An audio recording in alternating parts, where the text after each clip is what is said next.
انسانی فطرت ہے کہ وہ بھاگتا ہے نب کی طرف، اور دنیا کی زندگی اس کے لیے ایک میٹھا خواب ہے، حلم کہا گیا، میٹھا خواب، اور وہ بھول جاتا ہے کہ یہ سب کچھ ٹوٹ کے بکھر جانے والی چیزیں اور یہ سب کچھ یہاں رہ جانے والا ہے۔ دنیا اس کو میٹھی لگتی ہے، دل آویز لگتی ہے، اور اس دل آویزی میں اتنا کھو جاتا ہے کہ وہ اپنے مقصد زندگی سے منحرف ہو جاتا ہے۔ جو اس کا مقصود حیات تھا، جس کے لیے اس کی تخلیق ہوئی ہے، اس سے وہ پھر جاتا ہے۔ اللہ تعالیٰ نے تنبیہ کے انداز کے اندر حضرت انسان کی اس فطرت کو بیان بھی فرمایا اور اس کو جھنجھوڑ کر کے کہا کہ تیرا ان دنیا کی بھول بھلیوں میں کھو جانا مقصد نہیں تھا، تیرا مقصد اپنے مالک کی رضا جوئی اور اس کے قرب کی تلاش تھی۔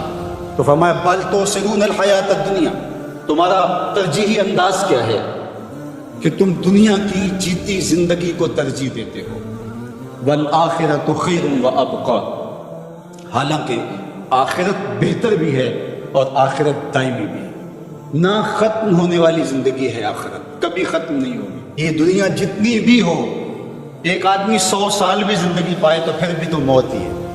حضرت موسیٰ علیہ السلام کے پاس جب قبض روح کے لیے اسرائیل آئے تھے تو پوچھا کدھر آئے ہو؟ کہا قبض روح کے لیے آیا ہوں۔ تو انہوں نے تھپڑ لگا دیا، فلطم علی وجہہ۔ تو واپس چلے گئے تو کہا مالک ایک ایسے شخص کے پاس بھیجا جو مرنا ہی نہیں چاہتا۔ تو کہا پھر جا میرے بندے کے پاس، اس سے کہے کہ ایک بیل کی پشت پہ ہاتھ رکھیے گا اور جتنے بال نیچے آئیں گے اتنی عمر بڑھا دیں۔ حاضر خدمت ہوئے، پوچھا کہ پھر دوبارہ آگے ہو؟ کہا کہ بس آپ کے عمر کے اضافے کا سندیشہ لے کر آیا ہوں، کسی بیل پہ ہاتھ رکھیے گا، جتنے بال نیچے آئیں گے اتنی عمر بڑھا دی جائے گی۔ تو بولے پھر کیا ہوگا؟ کہا پھر موت۔ کہا اگر پھر بھی ہے تو ابھی تو قبض کر، 100 سال بھی جئیں گے تو پھر بھی موت ہے۔ موت ہے ہنگامہ آرا، کل زمیں خاموش میں ڈوب جاتے ہیں سفینے موج کی آغوش میں۔ اگر کسی نے ہمیشہ رہنا ہوتا اس ظاہری زندگی میں تو انبیاء کو موت نہ آتی، لیکن یہ ضابطہ ان پر بھی پورا ہوا۔ شہنشاہ، کج کلا، بادشاہ، بڑے بڑے حکامہ، دانشور، صحت مند افراد بھی آغوش موت میں اتر گئے۔ میں اور آپ ہوتے کیا ہیں؟ ہم تو ایک ایسا جرثومہ جو خوردبین سے بھی پورا دکھائی نہیں دیتا، اس نے پوری دنیا کو ہلا کے رکھ دیا۔ انسان ذرا دیکھ تو ہے کیا؟ وما یعلم جنود ربک الا هو، اللہ کے لشکروں کو تو جانتا ہی نہیں ہے کہ اس کے لشکر کیسے ہیں۔ وہ لنگڑے مچھر سے نمرود کے تکبر کو خواب میں ملانا جانتا ہے، وہ ابابیلوں سے ہاتھی مروانا جانتا ہے، وہ کرونا وائرس سے پوری دنیا کا نظام معطل کرنا جانتا ہے۔ اس کے لیے کوئی مشکل نہیں ہے۔ والآخرۃ خیر وابقیٰ، کا آخرت بہتر بھی ہے، دائمی بھی ہے۔ زندگی تو گزر ہی جاتی ہے جیسے گزرے، اصل زندگی آخرت کی زندگی ہے۔ خندق کھودتے صحابہ پر پیار آیا تو یہی کہا اللہ زندگی وہی ہے جو آخرت کی زندگی ہے، میرے انصار کو بھی بخش دے، میرے مہاجروں کو بھی بخش دے۔ یہ زندگی اچھی بنا لیں، میں نہیں آپ کو روکتا، گھر بھی اچھا بنا لیں، گاڑی بھی آپ کے پاس اچھی ہونی چاہیے، اچھا کھائیں اچھا پہنیں، بالکل نہیں روکتا، شریعت بھی منع نہیں کرتی، لیکن یہ چیزیں اگر آخرت کے سودے پر ہوں، آخرت کو برباد کر کے حاصل کی جائے تو یہ خسارے کا سودا ہے۔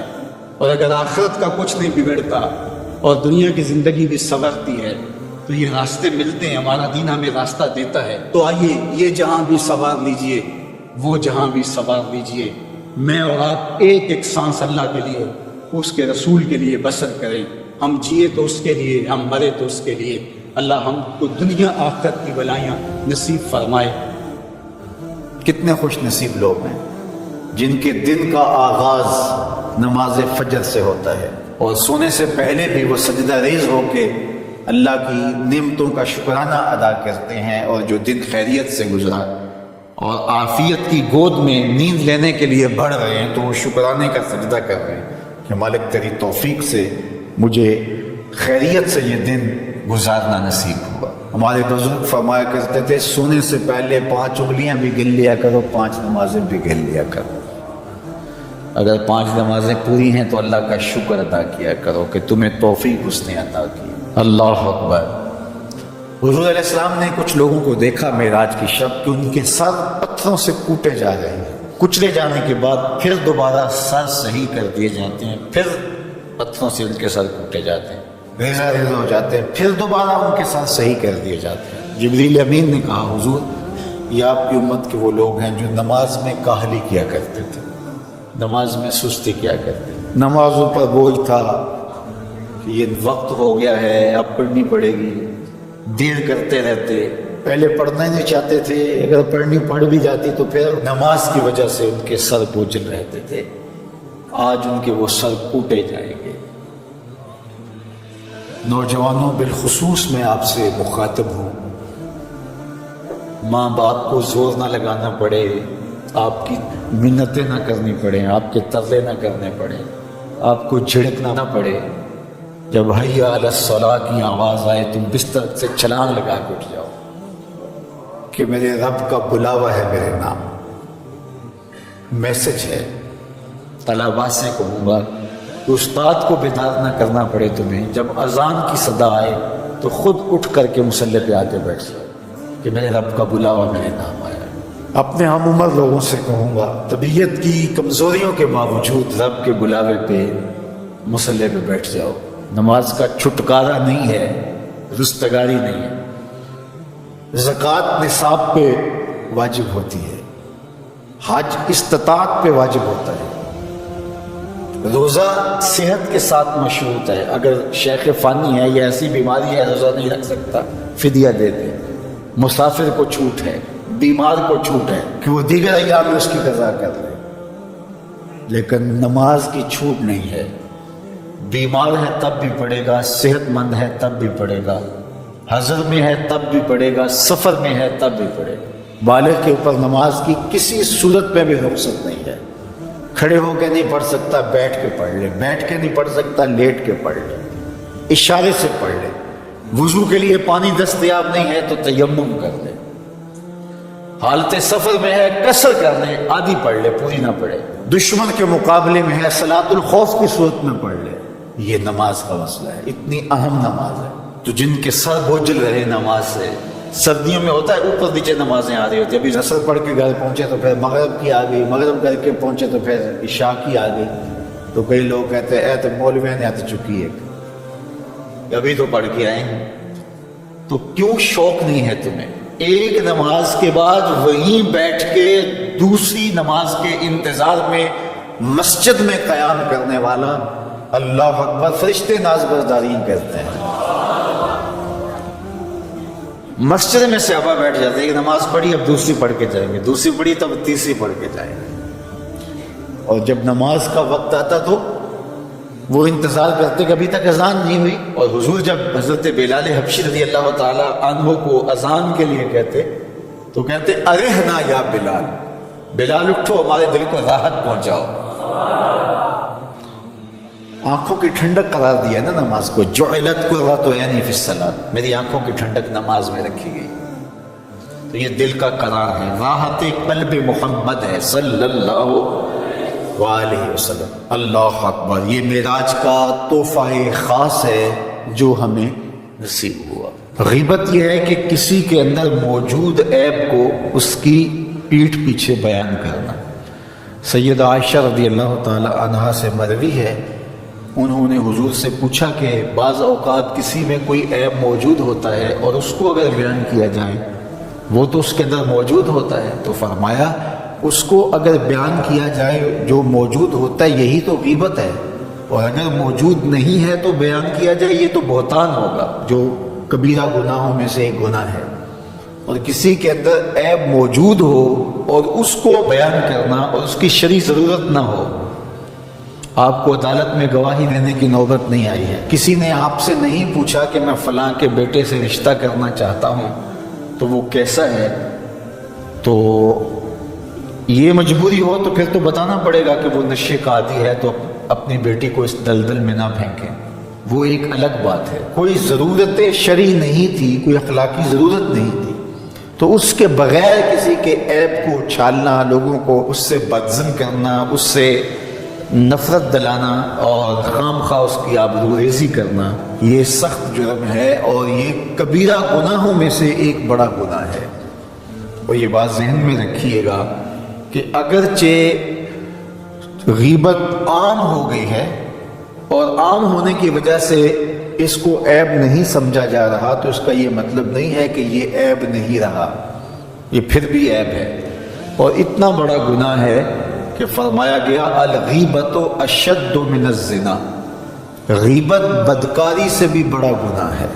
اور پھر بدبختی، معاشرتی قدروں کی پامالی یہ ہے کہ کسی کی بدخوئی کرنا یہ تو معمول زندگی لوگوں کا بن ہی گیا، لوگوں کی بیٹیوں کے تبصرے لوگوں کی مجلسوں میں آ جاتے ہیں۔ یہ کتنی بد نصیبی ہے کہ کسی کے گھر کی باتیں وہ 100% درست ہی کیوں نہ ہو، اس کی بیٹی کا تذکرہ، ماں بہن کی باتیں چوپالوں میں، بیٹھکوں میں، مجلسوں میں گونجتے ہوئے کہکہوں کی صورت کے اندر بیان ہو، تو ذرا بتائیے کہ وہ معاشرہ کوئی معاشرہ ہے؟ آج میں اور آپ دیکھیں کہ ہم کہاں کھڑے ہیں۔ اور آقا کریم علیہ الصلوۃ والسلام کو یہ چیز دکھلائی گئی کہ تانبے کے ناخنوں سے اپنے چہرے کو نوچ رہے ہیں۔ اپنا معاشرہ تشدد اور افتراق کا شکار ہو کے رہ گیا ہے۔ یہاں یہ بات بھی میں کہنا چاہوں گا کہ بریکنگ نیوز کے نام سے جس طرح سے چینلز کی دوڑ لگی ہوئی ہے، اور اس میں یہ نہیں دیکھا جاتا کہ کسی کی عزت کو اچھالنا قرار پا رہا ہے اور اس کا کیا نقصان اس معاشرے میں ہوتا ہے۔ اور تیسری بات یہ ہے کہ برائی کو نشر کرنے سے برائی کی حوصلہ افزائی بھی ہوتی ہے، اور لوگ گناہ میں دلیر ہوتے ہیں، اور اگر اس کو بیان کرنا ناگزیر بھی ہو جائے تو اس کو 100 پردوں میں ملفوف کر کے بیان کرنا چاہیے۔ ایک زمانے میں اگر کوئی ایسی خبر لگتی بھی تھی تو لکھا ہوتا تھا نون اور میم، نام نہیں لکھا ہوتا تھا۔ دونوں قابل اعتراض حالت میں پائے گئے اور پولیس نے موقع پر گرفتار کر لیا۔ تو نون اور میم لکھا ہوتا اور قابل اعتراض حالت، بس یہی ہوتا۔ اور اب یہ بریکنگ نیوز کے چکر کے اندر کیمرہ لے کے اندر گھس جاتے ہیں اور قوم کو دکھا رہے ہوتے ہیں، اور ہم اگر میڈیا پہ آئیں اور دیکھیں تو لگتا ہے کہ معاشرے کے اندر برائیاں ہی برائیاں ہیں، اچھائیاں نہیں ہیں۔ تو میں ایک دفعہ ایک میڈیا کے ساتھی سے کہا کہ نیوز ویلیو صرف برائی ہی کی کیوں ہے، نیوز ویلیو اچھائی کی کیوں نہیں ہے؟ اچھائی کو بیان کیا جائے، برائی کو بیان کرنا مقصود بھی ہو تو اس کے لیے ملفوف لفظ ہونے چاہیے۔ آپ سورہ یوسف پڑھ سکتے ہیں، قرآن مجید کا اسلوب دیکھ سکتے ہیں، پوری سورت کے اندر منفی کرداروں کا نام نہیں ہے، چاہے وہ حضرت یوسف علیہ السلام کے بھائی ہوں یا عزیز مصر کی بیوی ہو، ان کا کنایے سے ذکر کیا گیا۔ اور جو مثبت کردار تھے، سورہ یوسف اٹھا کے دیکھیے، بار بار یوسف صدیق کے لفظ آ رہے ہیں، یوسف یوسف کی پکار آ رہی ہے، حضرت یعقوب کا ذکر آ رہا ہے۔ اللہ اکبر۔ تو اچھے کرداروں کو ابھارا جائے اور برے کرداروں کا ذکر کرنا بھی ہو تو ملفوف طریقے سے، تو معاشرے میں صالحیت پیدا ہوتی ہے۔ لیکن جب ہمارا مقصود ریٹنگ ہو، ہمارا مقصود پیسہ ہو، ہمارا مقصود بیرونی نادیدہ ہاتھوں کا ایجنڈا ہو، تو پھر ہم ہوش و حواس میں نہیں ہوتے، پھر جو ہم سے کروایا جاتا ہے ہم وہی کر رہے ہوتے ہیں۔ یہ بد نصیبی ہے اور یہ دردناک کہانی ہے۔ جس سے آپ حسد کر رہے ہیں اس کو پھلتا پھولتا دیکھنا آپ پسند نہیں کرتے، اس کو کوئی بھی عزت ملتی ہے یا کوئی مالی آسودگی ملتی ہے تو آپ پریشان ہو جاتے ہیں اور آپ اس کی اس نعمت کا زوال چاہتے ہیں، اور پھر ایسا وقت آتا ہے کہ وہ نفرت اتنی بڑھ جاتی ہے کہ جو آپ کے اندر انتقام کی آگ کو اس قدر بھڑکا دیتی ہے کہ آپ ہر لمحہ اس کو نقصان پہنچانے کے منصوبے تراشتے رہتے ہیں۔ تو اس لیے اپنے دل کو، اپنے سینے کو کینے سے محفوظ رکھنا چاہیے، اور اس کا طریقہ یہ ہے کہ معاف کر دیا جائے، اس کے لیے دعا کی جائے، اور اپنے دل میں اس کے لیے اس طرح کا کوئی منصوبہ آنے بھی پائے تو اس کی نفی کی جائے۔ حسد کو پرورش نہ پانے دیا جائے. بے کینہ سینہ یہ مومن کی زندگی کا جمال ہے، جس سے آپ بدلہ لینے کی طاقت نہیں رکھتے. اس کو نقصان پہنچانے کے لیے دن رات کوشاں رہے، منصوبہ سازی چلتی رہے، اور اس کو اذیت دینے کے درپے رہیں، تو یہ کینہ ہوتا ہے. تو اپنے سینے کو بے کینہ کرنے کی کوشش کیجیے، اور اس کا طریق یہ ہے کہ معاف کر دیجیے. ایسے لوگ بھی ہوتے ہیں برادری میں، خاندان میں، اعزا و اقربا میں، آپ کے کاروباری دوستوں میں، کہ جن کی شر سے بچنا بڑا مشکل ہوتا ہے، اور آپ ایک فاصلے سے رہنا چاہتے ہیں. وہ ایک امر آخر ہے، وہ کینے کے زمرے میں نہیں آتا. یا کسی نے آپ کو کوئی ایسی اذیت دی کہ جب وہ سامنے آتا ہے تو آپ کو اذیت بھرے لمحے یاد آ جاتے ہیں. تو ایسے شخص سے پہلو تہی کر لینا اور تھوڑے فاصلے پہ رہنا، یہ کینہ نہیں ہوتا. حضور علیہ السلام نے حضرت وحشی سے کہا تھا کہ میرے سامنے نہ بیٹھا کرو، ایک سمت بیٹھا کرو. جب تم سامنے آتے ہو تو مجھے اپنے چچا حمزہ یاد آ جاتے ہیں. اور میں آپ کو یہ کہوں کہ اللہ کے بندے تو دشمنوں کے لیے بھی سینوں میں کشادگی رکھتے ہیں، اور ہم اپنوں کو توڑنے میں لگے رہے اور تقسیم در تقسیم کے عمل سے گزر کر کے امت کے ٹکڑے ٹکڑے کر دیں، تو کیا ہمارے پہ ہمارے آقا خوش ہو سکتے ہیں؟ شنیدم کے مردان راہ خدا، دل دشمنا ہم نہ کر دن تن، ترا کے میسر شوادی مقام کہ با دوستانت خلاف است و جنگ. سعدی شیرازی کہتے ہیں ہم نے تو سنا تھا کہ جو مردان خدا ہیں وہ دشمنوں کا بھی دل نہیں دکھاتے. تو کیسا صوفی ہے، تو کیسا مولوی ہے، تو کیسا پیر ہے، تو کیسا مسلمان ہے کہ تو اپنوں کے خلاف جنگ کی آگ بھڑکا رکھی ہے، اور نفرت کے الاؤ تو نے جلائے ہوئے ہیں، اور گلی گلی نفرتوں کی آگ جل رہی ہے. تو کینہ اس امت کو میرے اور آپ کے آقا و مولا نے درس دیتے ہوئے کہا کہ وہ شاہین جو کینہ توز ہو، جس کا سینہ گدلا ہو، میلا ہو، تو ایسی بابرکت رحمتوں سے وہ شخص محروم رہتا ہے. اس لیے اپنے اندر کشادگی پیدا کرے.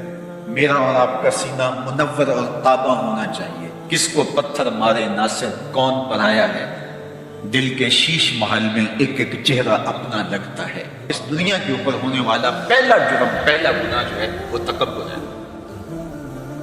اللہ تعالیٰ نے جب حضرت آدم علیہ السلام کے لیے سجدہ کرنے کا حکم دیا فرشتوں کو، تو شیطان نے، ابلیس نے، عزازیل نے انکار کر دیا. ابا واستکبر وکان من الکافرین، اس نے انکار کیا بوجہ تکبر.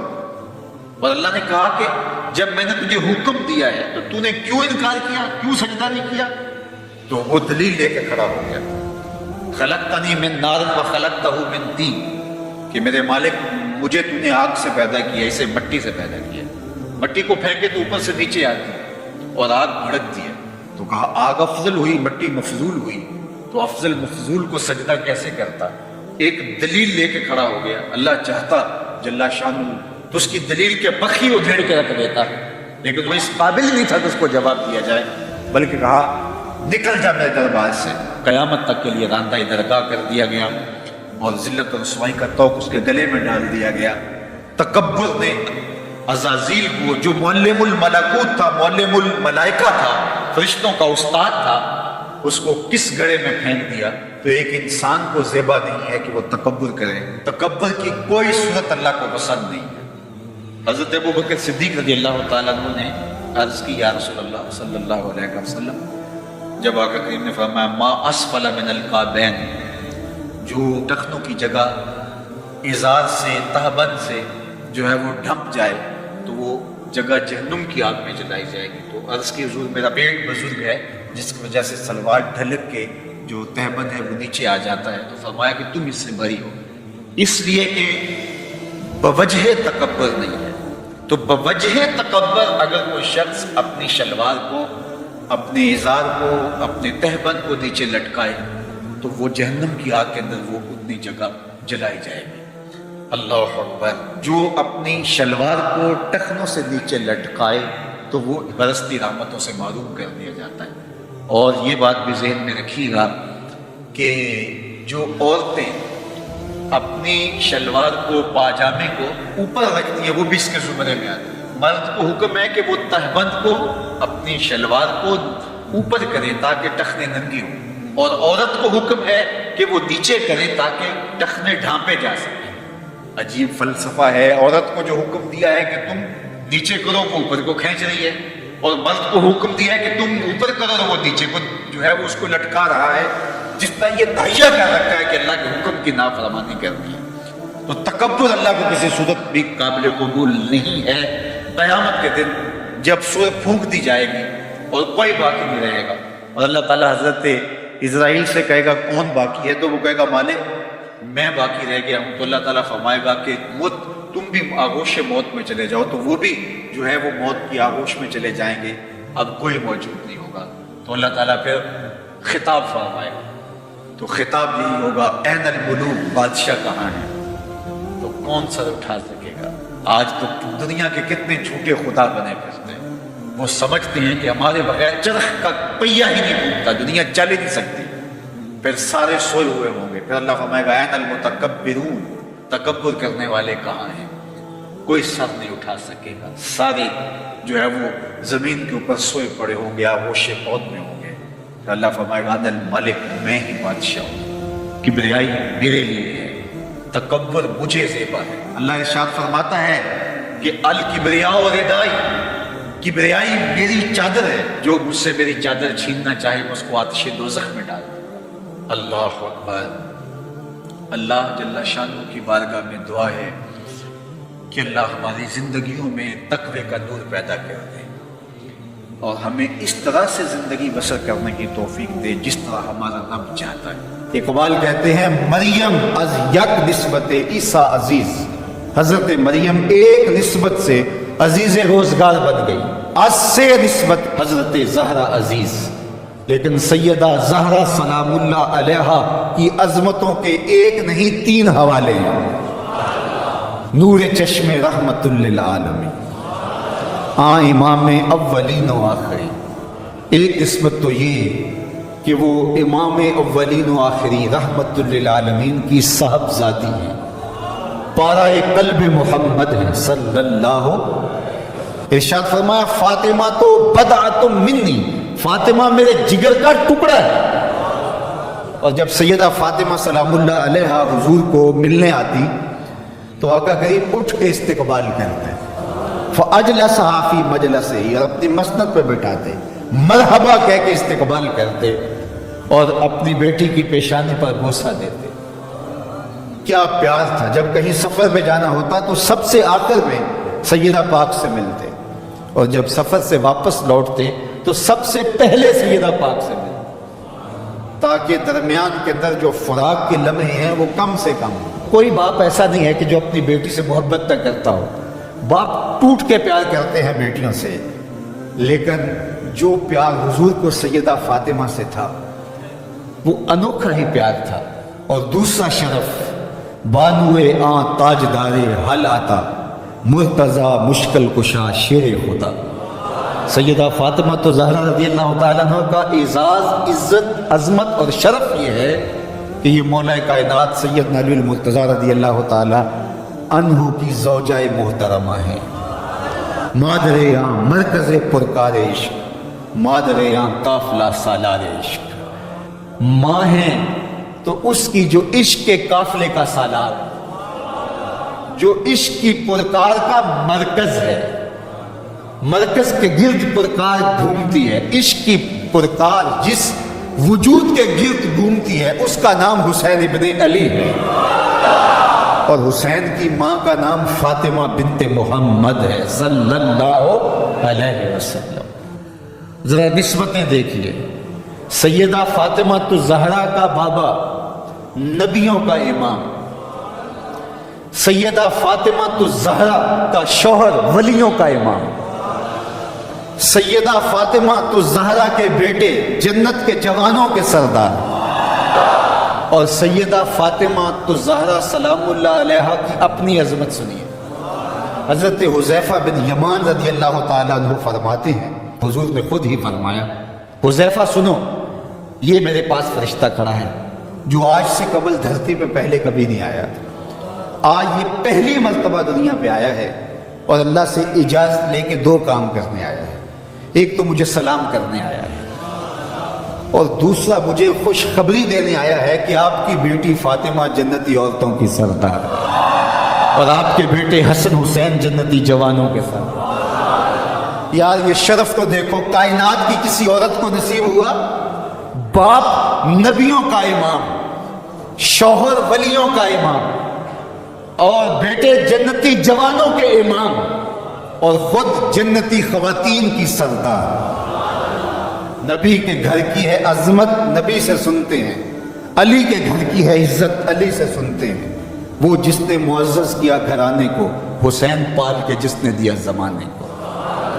اور اقبال تو یہاں جھوم اٹھتا ہے، کہا کہ تو نے جس انداز سے تربیت کی، ادب پر وردائے صبر و رضا، آسیہ گرداں و لب قرآن سوا۔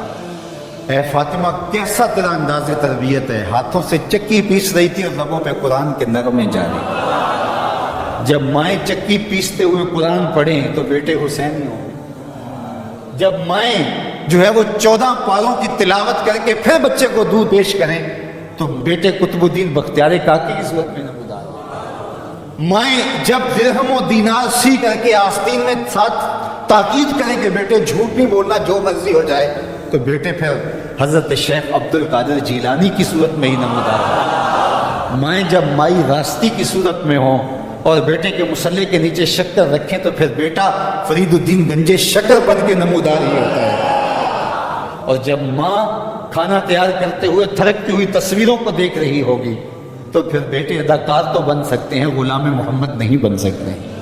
تو ماؤں کی تربیت اثر پذیر ہوتی ہے۔ اچھی مائیں اچھے بیٹوں کی نہضت کی ضامن اور نشت کی ضامنہ ہوا کرتی ہیں، اس لیے اچھی ماؤں کی تربیت لازم ہے۔ اور سیدہ فاطمہ تو زہرا سلام اللہ علیہا قیامت تک آنے والی خواتین کے لیے رول ماڈل ہیں، اور وہ نمونہ حیات خواتین اگر اختیار کرتی ہیں تو ایک اچھی امت کی نشت۔ ان مقاصد جلیلہ کے حصول کے لیے روزہ رکھا جاتا ہے جو مومن کی زندگی کا مقصود ہے۔ اور اگر کوئی شخص کھانا پینا تو ترک کر دیتا ہے لیکن ان امور سے نہیں رکتا جن امور سے روکنا ان روزوں کا مقصود تھا، تو اس کا روزہ نہیں کہلاتا۔ میرے اور آپ کے آقا و مولا حضور نبی رحمت صلی اللہ علیہ وآلہ وسلم نے ارشاد فرمایا، من لم یدع قول الزور والعمل به فلیس للہ حاجۃ فی ان یدع طعامہ وشرابہ۔ جس نے جھوٹ اور اس پر عمل کرنا نہ چھوڑا، جھوٹے کام ترک نہیں کیے، اس کا بھوکا اور پیاسا رہنا اللہ کو منظور نہیں۔ اللہ کو کوئی ضرورت نہیں کہ وہ بھوک اور پیاس کاٹے۔ روزے میں تو ان امور سے بھی روک دیا گیا جو امور عام زندگی میں جائز تھے، جو مشروع تھے، مباح تھے، لیکن روزے میں ان جائز مباح امور سے بھی منع کر دیا گیا۔ طیب اور طاہر کھانے، خوبصورت مشروب، ان سے روک دیا گیا۔ آپ آب زمزم بھی نہیں پی سکتے جبکہ وہ متبرک پانی ہے۔ شہر مدینہ میں بیٹھ کر شہر مدینہ کی پکی ہوئی کھجوریں بھی آپ نہیں لے سکتے، اس لیے کہ آپ روزے سے ہیں۔ تو روزے میں آپ کو متبرک چیزیں کھانے سے بھی روک دیا گیا، متبرک مشروب پینے سے بھی منع کر دیا گیا۔ تو مجھے بتائیے، جو رب آپ کو متبرک مشروب اور پاکیزہ کھانوں سے بھی ایک مخصوص وقت کے لیے روک رہا ہے، تو جن امور سے عام زندگی میں شریعت اسلامیہ نے ہمیں منع کیا، ہمارے رب نے ہمیں منع کیا، تو اگر روزے کے دوران ہم وہ امور بجا لائیں تو پھر روزے کی مقصدیت حاصل نہیں ہوگی۔ تو اسی لیے فرمایا، جس نے جھوٹ اور جھوٹے کام نہیں چھوڑے، اس کے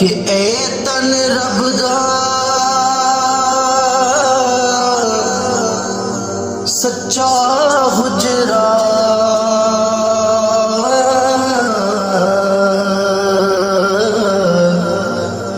تے کھڑیا